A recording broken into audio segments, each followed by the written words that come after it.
오늘 하나님께서 우리에게 주신 말씀은 사도행전 2장 32절에서 36절 말씀입니다. 사도행전 2장 32절에서 36절 말씀입니다. 우리 한 절씩 교독하여 읽도록 하겠습니다.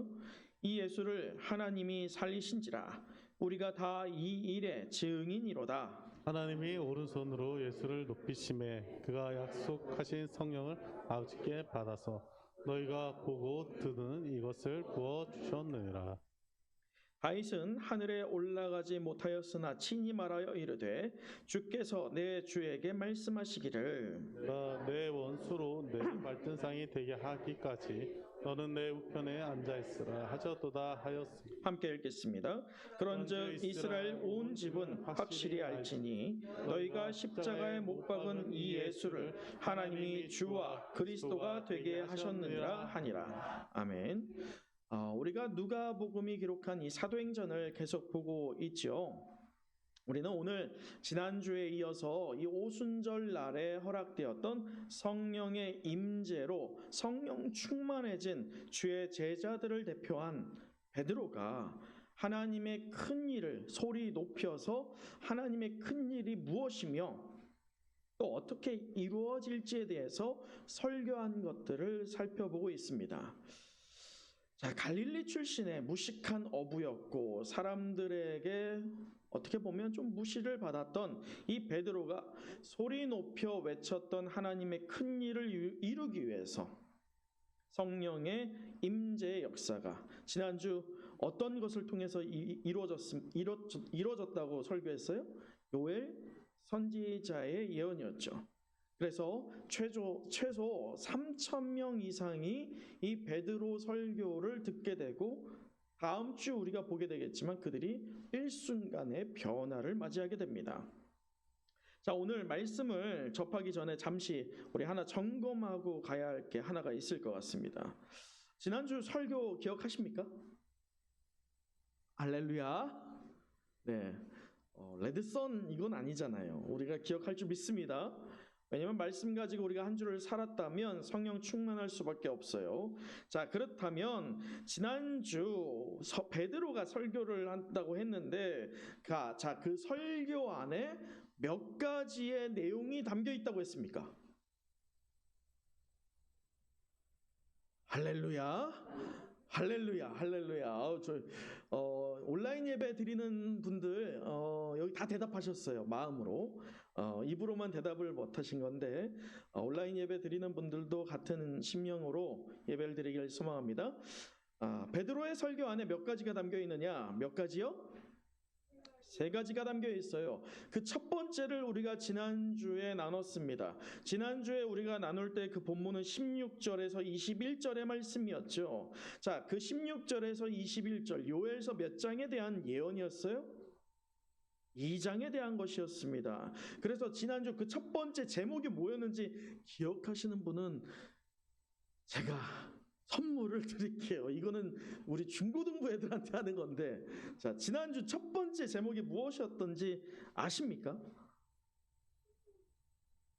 우리 조금 센스 있으면요, 주보를 봐도 알 수 있어요. 주보를 봐도 이제 알 수 있는데, 네. 자, 지난주 뭐였어요? 성령의 역사가 무엇이냐? 그게 첫 번째였습니다. 자, 기억하세요. 다시요. 뭐라고요?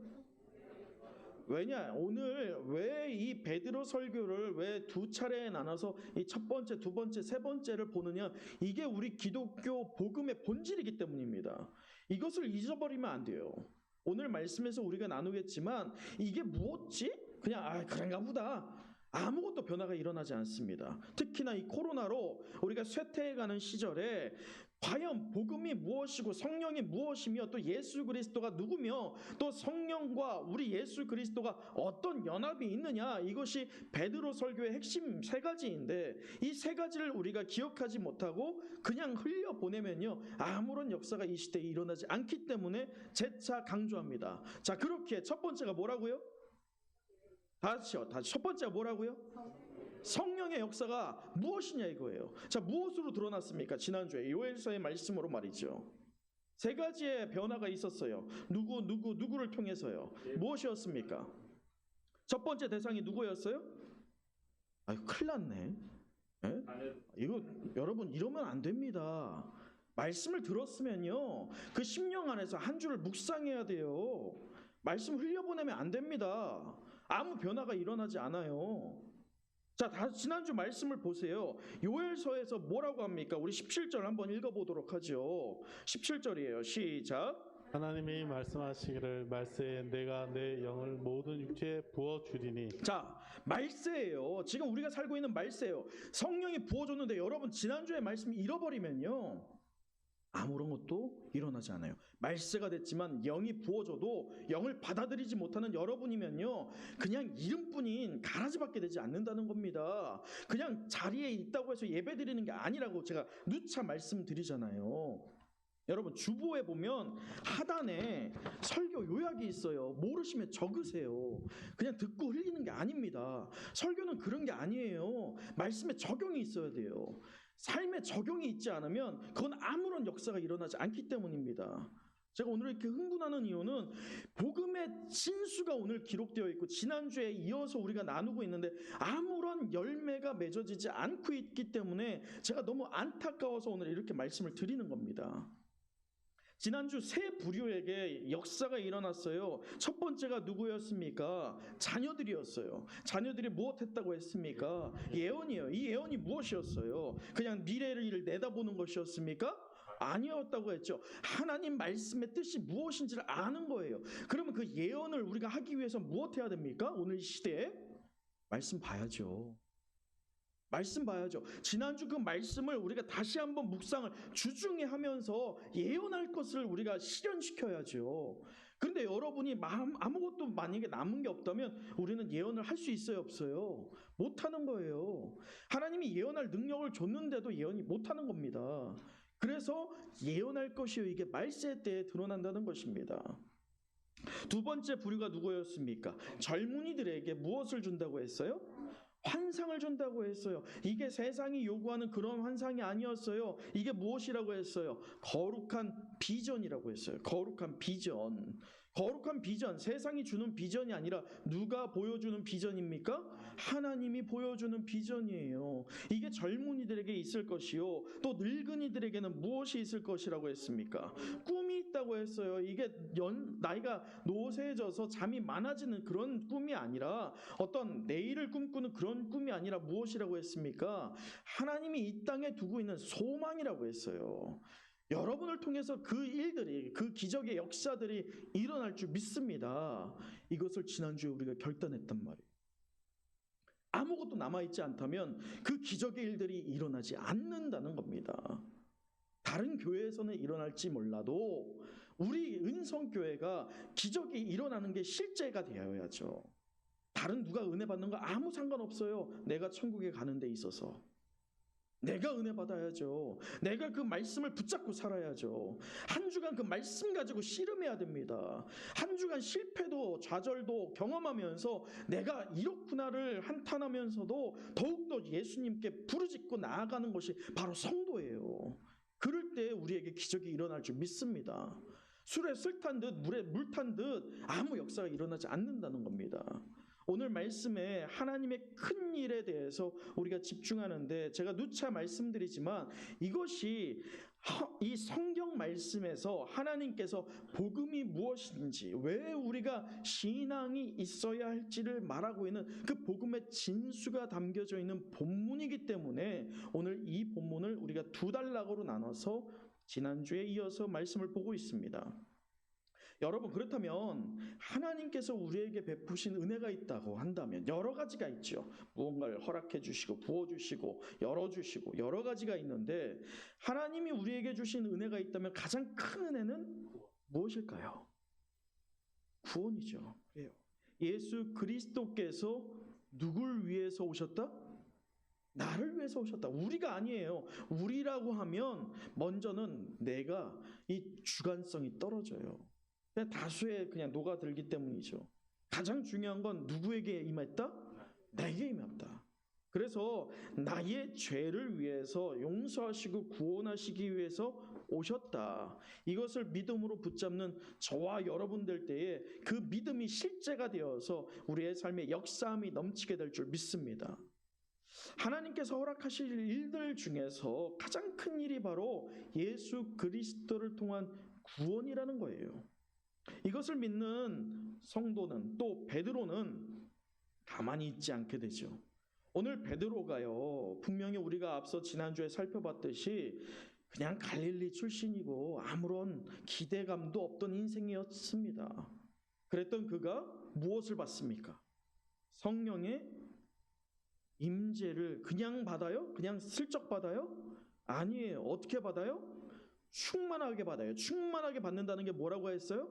잔이 차고 넘치나 못해서 조금만 건드려도 흘러 넘치는. 그래서 성령이 충만한 성도도 그의 삶에 툭 치면 예수 그리스도가 흘러나오는. 저는 분명히 기억해요. 과거 우리 권사님들 분명히 뭔가 좋은 일이 있던 안 좋은 일이 있던 그 입술에서요, 아버지 이게 나왔어요. 그런데 그 입술이 닫혀져 있다라고 한다면 얼마나 안타까운 시대겠습니까? 바로 성령 충만한 베드로가 오늘 그 성령의 충만함으로 분명히 하나님 나라의 큰 일을, 복음을 선포하고 있습니다. 여러분, 구약 시대의 성도와 교회가 거룩한 제사로 지내는 것이 중심이었다라고 한다면 신약 시대에 와서 입을 열고 큰 소리로 외치는 교회로 변화되었다는 거예요. 그래서 우리는 외칠 수밖에 없습니다. 왜 그럴까요? 왜 외칠 수밖에 없어요? 성령이 충만하고 넘치니까. 그러니까 가만히 있을 수 없는 거예요. 여러분의 신앙의 거울 한번 오른손을 펴보세요. 이게 실제 거울은 아니지만 여러분을 비춰보세요. 이게 신앙의 거울이다 생각하고 여러분을 비춰보십시오. 여러분이 성령 충만하면요, 여러분의 입술이 한 주간 가만히 있을 수가 없어요. 누군가를 향해서라도 복음을 외칠 수밖에 없습니다. 그게 가족의 구성원이 되었던, 여러분이 맺고 있는 누군가가 되었던 삶으로 분명히 증거를 할 수밖에 없어요. 근데 한 주간 내가 신앙의 거울로 나를 비춰봤을 때 내 입술이 한 주간 침묵했다. 그럼 그 한 주간 내게는 성령의 충만함이 있었다 없었다? 없었다는 것입니다. 그래서 늘 여러분 깨어서 신앙의 거울로 여러분을 비춰보셔야 됩니다. 내가 내 입술이 가만히 있느냐 아니면 떠들고 있느냐, 무엇으로? 복음으로 떠들고 있느냐. 바로 베드로가 두려움이 있었던 베드로였죠. 예수를 부인하고 도망갔던 베드로였습니다. 다시 이 배잡이, 그 고기잡이로 돌아갔던 베드로였어요. 죽음을 이기고 이제는 담대하게 복음을 선포할 수 있는 베드로는 하나님의 큰 일이 무엇인지를 깨달았기 때문이에요. 복음의 진수가 무엇인지를 깨달았기 때문에 오늘 외치고 있죠. 자, 그렇다면 이제 성령 충만함으로 변화됨을 가장 먼저 체험한 이 베드로가 소리 높여 외쳤던 하나님 큰 일이 무엇인지를 밝히는 두 번째와 세 번째를 우리가 함께 살펴보면서 우리가 영적인 도전을 받고 또 우리의 삶에 적용하여서 열매를 맺기를 간절히 소망합니다. 그 두 번째는 바로 이거예요. 우리 앞에 화면을 보시죠. 자, 같이 한번 읽어보겠습니다. 시작. 다시 한번요. 시작. 예수는 누구인가? 자, 첫 번째 뭐였어요? 저 오늘 두 번째고, 청력 첫 번째. 성령의 역사가 무엇이냐? 성령이 먼저는 아니에요. 근데 성령이 요엘서를 통해서 오순절날 이루어졌는데 성령의 역사가 어떤 것들로 일어났느냐? 그게 바로 요엘서에 드러났던 그 예언이 오늘 우리를 통해서 드러났다. 이 역사가 바로 이 그리스도의 영의 시작이다. 이것을 알리는 게 첫 번째였다라고 한다면 오늘 그 두 번째는 22절에서 32절까지 예수 그리스도가 과연 누구냐에 대한 복음을 말하고 있습니다. 시편 16편을 인용하고 있는데 예수 그리스도의 어떤 죽음과 부활의 의미를 베드로가 찾고 있어요. 특히나 오늘 말씀의 22절에서 24절은 베드로가 선포한 이 복음의 핵심 내용을 담고 있습니다. 우리 한 절씩 한번 읽어보도록 할까요? 22절에서 24절 제가 먼저 읽겠습니다.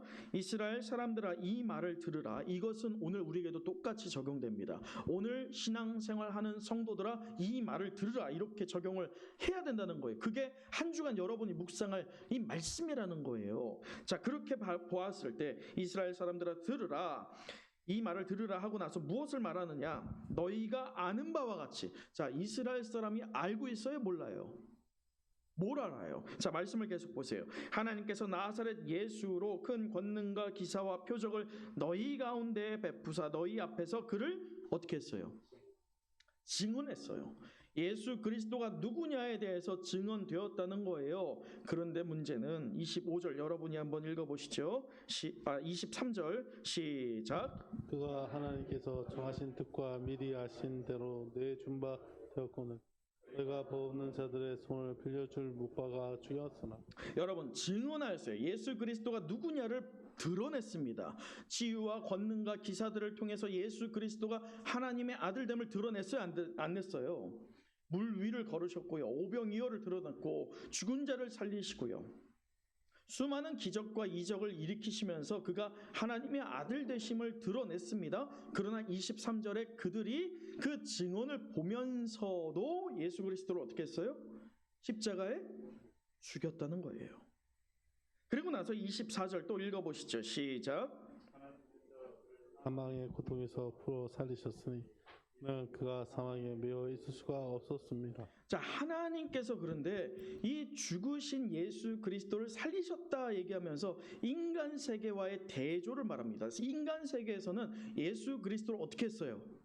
죽였어요. 근데 하나님은 그 죽은 예수 그리스도를 어떻게 했어요? 살리셨어요. 그리고 하늘에 올리어 하나님의 우편에 앉게 하셨다는 것이죠. 여러분, 최근 제가 오래전에 알고 지내던 성도님한테 연락이 왔어요. 저는 이 은성교회에 온 이후에 그분이 한 번도 이제 오진 못했거든요. 그래서 안부차 저한테 전화하는 것 같다 생각을 하고 전화를 받았습니다. 근데 이분이 다른 목적이 있어서 제가 연락을 했던 거예요. 안부를 물어야 되잖아요. 예를 들어서 집사님 안녕하세요. 어떻게 잘 지냈어요? 뭐 이렇게 얘기해야 되는데 그 집사님은 목사님 말하자마자 어떻게 잘 지냈어요? 이 말도 없더라고. 바로 뭐라고 하느냐? 목사님, 복음 어떻게 전해야 돼요? 대뜸. 제가 당황했을까요? 어땠을까요? 당황했죠. 이분 뭐야? 갑자기 왜 이러지? 그 생각을 했어요. 그런데 이내 침착하게 그분한테 다시 제가 질문을 반대로 했습니다. 집사님, 그럼 집사님은 복음이 무엇이라고 생각하세요? 라고 말이죠. 그랬더니 그분이 처음 저한테 질문했잖아요. 뭐라고 질문했어요? 네, 그래서 저희가 당황했잖아요. 근데 제가 그럼 집사님은 복음이 뭐라고 생각하세요? 이 질문을 했더니 더 당황해하는 거예요. 제가 당황했던 것보다 훨씬 더 당황해하는 거예요. 그리고 뭐라고 했을까요? 아니에요. 뭐라고 했냐? 모르겠어요. 어려워요. 이거예요. 여러분, 어디 여러분에게도 동일한 질문을 한번 드려볼게요. 여러분은 복음이 무엇이라고 생각하십니까? 네. 이 질문 우리에게 굉장히 유익한 질문입니다. 왜냐하면 먼저는 우리가 복음이 무엇이냐가 굉장히 추상적으로 우리에게 잡혀 있어요. 우리가 전도를 많이 해보면 그게 좀 다듬어지면서 내 안에 복음이 무엇이다라고 하는 이 자립이 됩니다. 그 답이. 근데 복음을 내가 전하는 것들이 흔치 않았다, 많이 전해보지 않았다라고 하면 내 머릿속으로는 지금 여러 대답들이 나오셨어요. 그런 생각을 갖고 있어요. 아주 짧게. 복음은 이거지. 근데 그것을 5분 동안 그걸 풀어서 저한테 저는 제자 훈련할 때 그러거든요. 제자 훈련할 때 그의 신앙의 고백을 써오게 합니다. A4 한 장으로. 그리고 나서 저한테 어떻게 시키느냐? 저한테 5분 동안 당신이 써온 신앙의 고백으로 복음을 전해 보세요라고. 그러면 그분들이 전할 수 있을까요? 없을까요? 분명히 신앙생활 오래 본 분들입니다.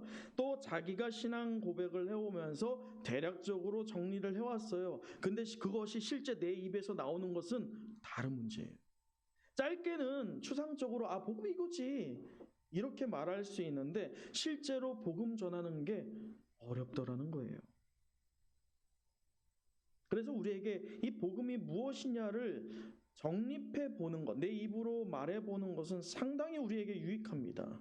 더불어 12월 달부터 이제 계속 이 코로나 거리두기가 1단계가 유지가 되면 우리가 노방 전도를 할 계획을 갖고 있습니다. 물론 이 코로나 방역 수칙에 따라서 우리가 노방 전도를 조심스럽게 할 것인데 그때 앞두어서 우리가 준비를 해야겠죠. 근데 가장 중요한 게 뭐냐? 복음을 어떻게 전할까 중요해요, 안 중요해요? 중요하죠. 복음의 방법도 되게 다양합니다. 그래서 이렇게 전할까? 저 대상한테 어떻게 전할까? 이렇게 복음을 어떻게 전할까? 방법적인 것도 상당히 중요한 문제예요. 그런데 그 앞서 더 중요한 문제가 있다면 그게 뭐예요? 복음이 무엇일까? 내게 복음이 무엇이다라고 하는 확실한 답이 없으면 누군가한테 복음을 얘기할 때 그냥 내 경험에만 비춰서 얘기를 할 수밖에 없게 된다는 거예요. 여러분, 저는 그 집사님한테 거두절미하고 저한테 목사님, 복음이 뭐예요? 복음 어떻게 전해요? 이렇게 물어본 연유를 좀 물어봤어요. 집사님, 왜 저한테 그런 질문을 하셨어요? 라고 했더니 이분의 대답은 그 시누이가 있는 거예요. 근데 아프셔. 한 번도 하나님을 믿어본 적도 없고 교회를 가본 적도 없는데 그 안에 있는 성령이 복음을 전해야 된다라고 하는 마음을 주신 거예요. 너무나도 귀하죠. 그래서 그가 전하려고 하는데 막상 전하려고 하니까 어때요? 이게 어떻게 할지 모르겠는 거예요. 그 집사님이 저한테 뭐라고 하냐면 목사님, 저는 어떻게 전할지 잘 몰라서 또 제가 잘 모르는데 전하다가 잘못 전할 수 있잖아요. 그래서 성경을 읽어라고 말하려고요. 그 대답을 하는 거예요. 자, 좋은 대답이에요, 아니에요? 성경을 보면 예수 그리스도가 누구인지 드러납니까, 안 드러납니까? 그러면 그에게 내가 복음을 전하지 않고 성경 주면서 성경을 읽어라라고 하면 될 문제일까요? 물론 하나님께서 그 성경을 통해서 그를 변화시킬 수도 있겠습니다. 그런데 뭐가 문제냐? 예수가 누구인지, 그가 이 땅에 왜 오셨고 또 왜 죽어야 됐는지, 그의 죽음이 우리에게 어떤 의미가 있는지를 전혀 알지 못하는 사람한테 성경에 모든 게 기록되어 있으니 자, 성경 줄 테니까 읽어봐. 그러면 알게 될 거야 라고 말을 하는 것은 마치 글을 읽지도 못하는 애한테 책 한 권 주고 독후감 A4로 5장 정도 써와 라고 말하는 거하고 같을까요? 틀릴까요? 같다는 거예요. 그에게는 너무나도 어렵죠. 안 믿는 자들에게 성경을 한번 핀다는 것은요, 소위 기적과도 같은 일이에요. 그들이 성경을 볼 일은 거의 없기 때문이죠. 자, 그런데 제가 이 집사님의 어떤 하나의 일련의 사건들, 또 제가 이때까지 목회를 해오면서 경험했던 사건들을 비춰봤을 때 우리 성도들에게 있어서 복음 전함에 있어서 종종 발생되는 한 가지 문제가 있더라는 거예요. 그게 무엇이냐? 적지 않은 성도들이 오해하고 착각하는 한 가지가 있습니다. 그것은 자신을 과소평가하다는 거예요. 뭐 한다고요? 과소평가. 자, 여러분, 하나님이 여러분을 사랑하시는 것을 여러분은 믿으십니까? 성경에 그 말씀이 기록되어 있고 그 말씀이 분명한 사실이라는 것을 믿으십니까?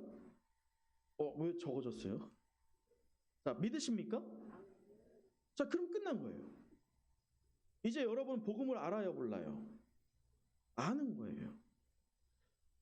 왜 이 복음 전하는 게 어렵냐? 복음이 무엇이냐를 우리는 이미 세월의 누적과 신앙의 경륜을 통해서 어느 정도 깨닫고 있습니다. 그런데 정작 왜 복음 전하는 게 힘드냐? 아까 그 집사님의 말을 통해서 인용해 보면 알 수 있어요. 그 집사님이 성경을 주면서 전하려고 했던 의도가 뭐예요? 자기가 복음 전하다 잘못 전할 수 있으니, 실수할 수 있으니. 여러분, 소위 제가 집사님한테, 만약에 우리 유전 집사님이 전혀 복음을 접하지 않았던 분인데 그분한테 내가 바로 전하는지 잘못 전하는지 이 사람은 알아요, 몰라요? 그럼 내 안에 두려움이 있는 거예요. 내 입술에서 무엇이 나올지를 내가 하려다 보니까 두려움이 나오는 거예요. 근데 놀라운 역사가 무엇입니까? 여러분, 실제 복음을 전하는 사람들은요, 하나같이 다 경험하는 공통점이 있습니다. 처음에는 멋들어지게 뭔가를 준비해요. 근데 막상 그 복음을 전하다 보면 누가 내 입을 주관합니까? 내 안에 있는 성령이 주관하는 거예요. 두려움을 내려놓고 믿음으로 온전히 내가 전하겠다 순종을 했을 때에 내 입술의 권세를 통해서 예수 그리스도의 복음이 증거된다는 것이죠. 근데 많은 성도들이 자신을 과소평가해. 실수하면 어떡하지? 잘못 전하면 어떡하지? 잘못 전하는 게 어디 있어요? 예수 그리스도가 당신의 구주입니다. 이것만 나오면 돼요. 그 과정에서 잘못 전하는 게 어디 있어? 요절을 인용하는 거, 어떤 분들은 요절 막 끌어와서 더 암기하면서 막 합니다. 전도를. 멋져요, 안 멋져요? 멋지죠. 근데 그게 중요할까? 그게 복음의 중심일까?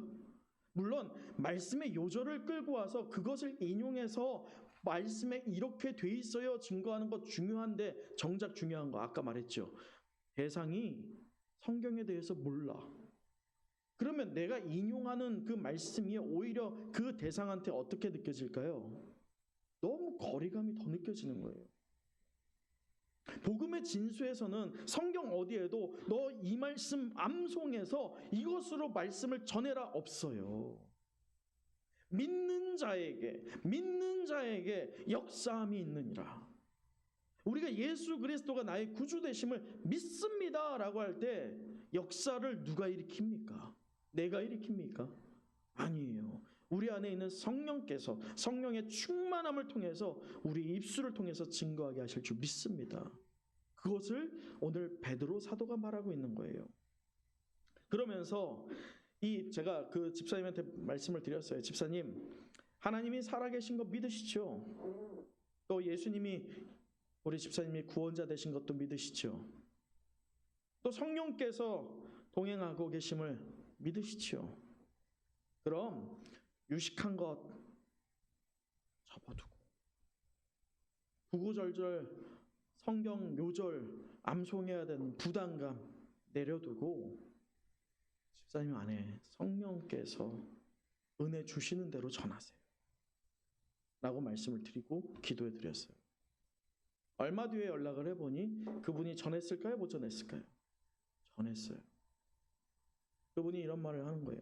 목사님, 제게 주시는 마음으로, 하나님께서 주시는 그 성령이 주시는 마음으로 제 안에 있는 복음을, 제가 경험한 하나님을 전했더니요, 그분이 영접했어요. 할렐루야. 누가 일한 거예요? 성령이 일하는 것입니다.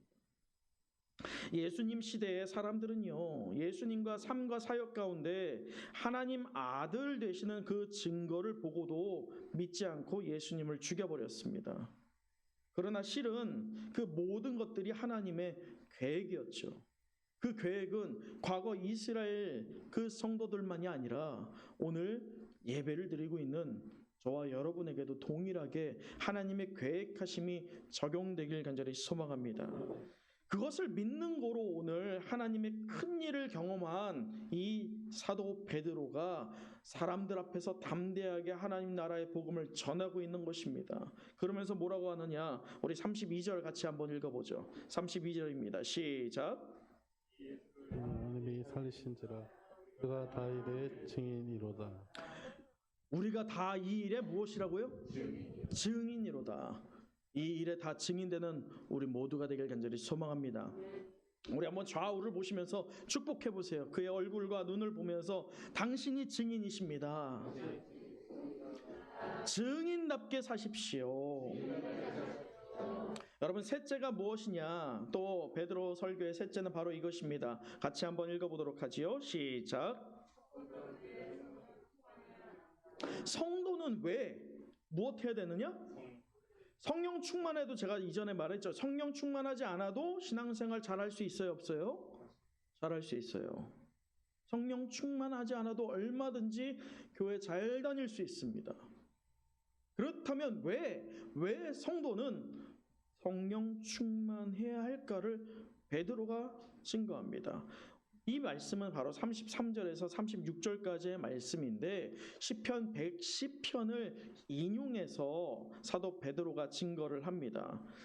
성령이 왜 임하였는지, 아니 성령이 왜 임할 수밖에 없었는지에 대한 선포를 하지요. 우리 33절을 같이 읽어보도록 33절을 같이 한번 읽어보도록 하죠. 시작. 하나님이 오른손으로 예수를 높이심에 그가 약속하신 성령을 아버지께 받아서 너희가 보고 듣던 이것을 부어 주셨느니라.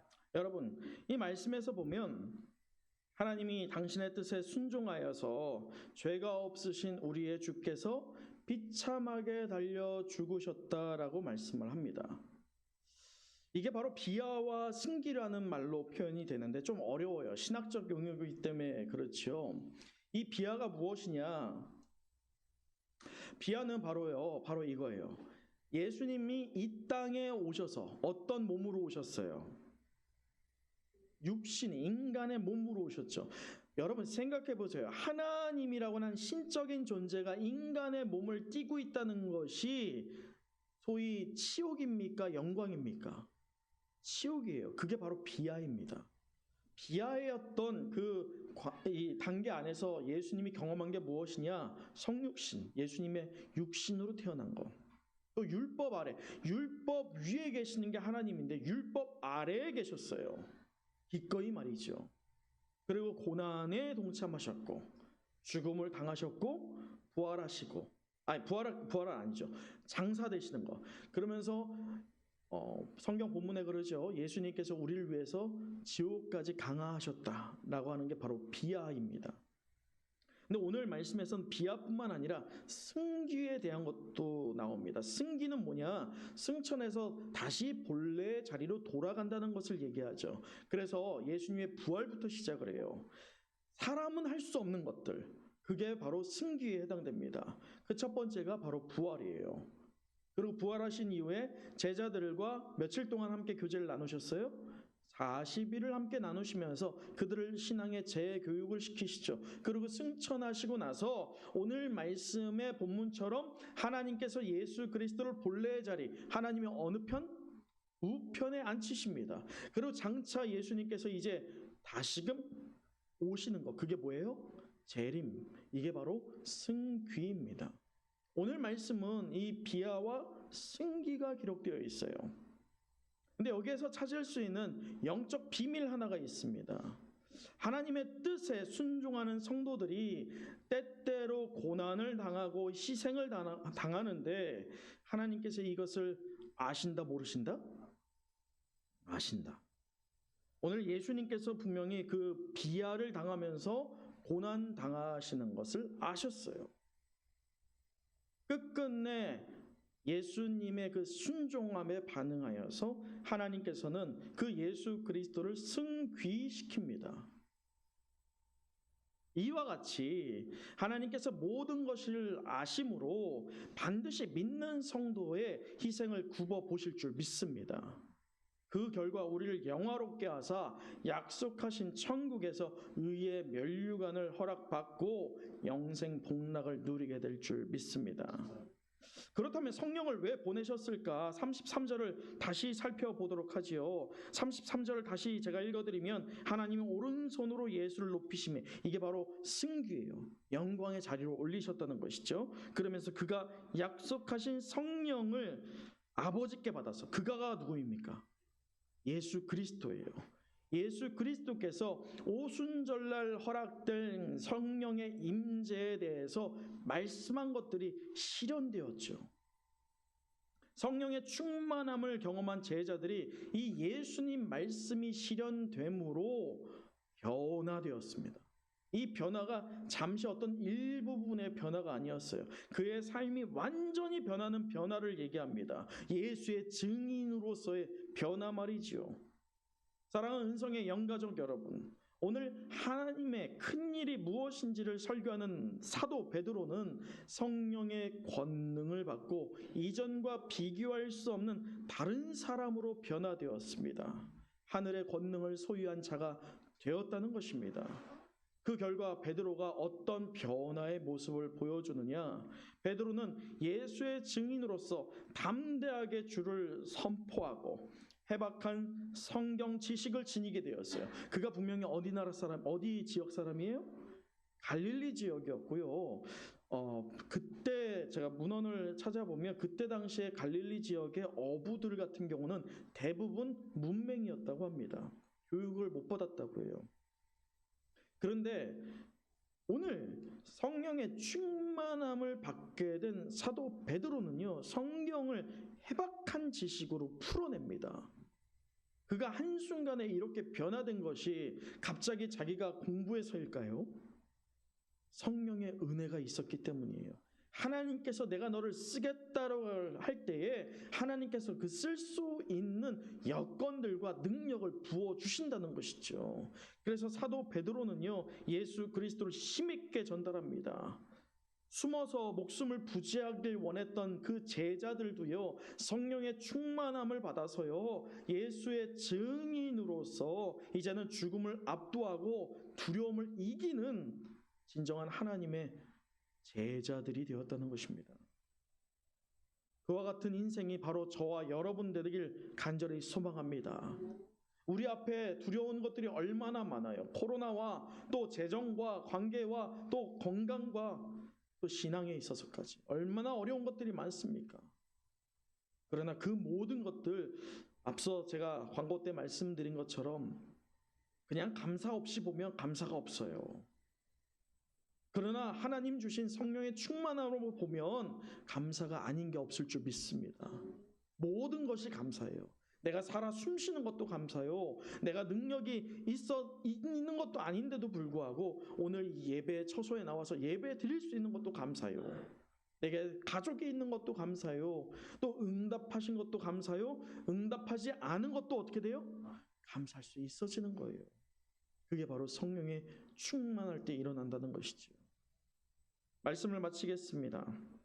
오늘 사도행전을 통해서 하나님 나라의 일을 우리 은성에 속한 성도와 가정에 적용하면서 우리가 이 일에 다 증인이 되었다라는 제목으로 은혜의 말씀을 나눴습니다. 우리 마지막으로 36절을 함께 읽어보도록 하겠습니다. 36절 시작. 그런즉 이스라엘 온 집은 확실히 알지니 너희가 십자가에 못 박은 이 예수를 하나님이 주와 그리스도가 되게 하셨느니라. 너희가 십자가에 못 박은 예수를 하나님이 주와 그리스도가 되게 하셨느니라 라고 하는 그 설교로 베드로는 설교를 마무리합니다. 이 선언은 앞서 주장했던 모든 내용의 결론으로 예수님을 주와 메시아로 선포하는 것입니다. 베드로가 이렇게 할 수 있었던 것은 그에게 먼저 가장 그 누구보다도 은혜가 있었기 때문이에요. 올 한 해 코로나로 인해서 우리들의 일상이 뒤죽박죽 엉클어져 버렸습니다. 또 우리의 신앙 상태가 마찬가지 뒤죽박죽이 되어버렸어요. 그럼에도 매년 다가오는 추수감사주일과 성찬식이 다음 주에 있을 예정입니다. 늘상 매년 있는 거라고 생각하면 감사할 게 없어요. 또 올 한 해 코로나 때문에 내 마음대로 된 게 하나도 없다라고 생각하면 감사한 게 있을 수가 없지요. 그러나 성령 충만한 예수의 증인으로서 1년 동안 하나님께서 허락하신 은혜를 생각하고 감사한 마음으로 다음 주일을 준비하는 여러분 되길 소망합니다. 참고로 오늘 주보에 이 추수감사 봉투가 들어가지 못했는데 나가시면서 1층에 준비되어 있으니 하나씩 가져가시면 좋을 것 같고요. 현재 정부에서 이 코로나19 방역에 있어서 1단계로 발효했지요. 그러기에 우리가 모이기에 이제 조금 가능해졌습니다. 지난 금요일 금요 성령 집회를 시작하게 되는데 이 장장 8개월 동안 쉬었다 저도 하다 보니까 이게 합도 잘 안 맞고 준비하는데 무지 힘들더라고요. 지난주에 금요일 날 10분의 기도하시길 위해서 오셨습니다. 이번 주도 계속됩니다. 더불어 우리가 마음을 합하기를 힘쓰는 금요 성령 집회 되길 간절히 소망합니다. 그래서 우리 개인의 기도 제목뿐 아니라 교회가 나아갈 때에 하나님께서 우리에게 주시는 그 기도의 제목 가지고 우리가 한몸 이룬 공동체의 힘을 발언하기를 간절히 소망합니다. 더불어 광고했듯이 11월 30일부터 12월 4일 현재 예정이지만 여전할 것인가 역전할 것인가 그 제목으로 우리가 한 주간 저녁 집회를 가지려 합니다. 기도로 준비하는 여러분 되기를 간절히 간구합니다. 기도로 준비할 때에요, 그 시간이 진정 은혜로 우리에게 다가올 것을 믿습니다. 사랑하는 은성의 성도 여러분, 하나님 나라는 성령의 나라입니다. 아멘. 다시요, 하나님 나라는 성령의 나라입니다. 아멘. 성령께서 함께 하실 때에 우리는 작은 예수가 될 줄 믿습니다. 오늘 이미 시작된 그 나라에서 예수님의 주권을 인정하면서 예수의 증인으로 살아가는 여러분의 한 주 되시길 간절히 축복합니다. 또 이 세상에 살아갈 때에 주께서 주시는 생명을 누리며 살고 장차 본향 땅 되는 약속된 그 천국에서 생명을 소망하며 살아가기를 부단히 애쓰고 몸부림치는 여러분 될 때 하나님께서 우리의 인생뿐 아니라 우리의 가정과 또 우리의 몸된 교회를 인도하실 줄 믿습니다. 기도하겠습니다.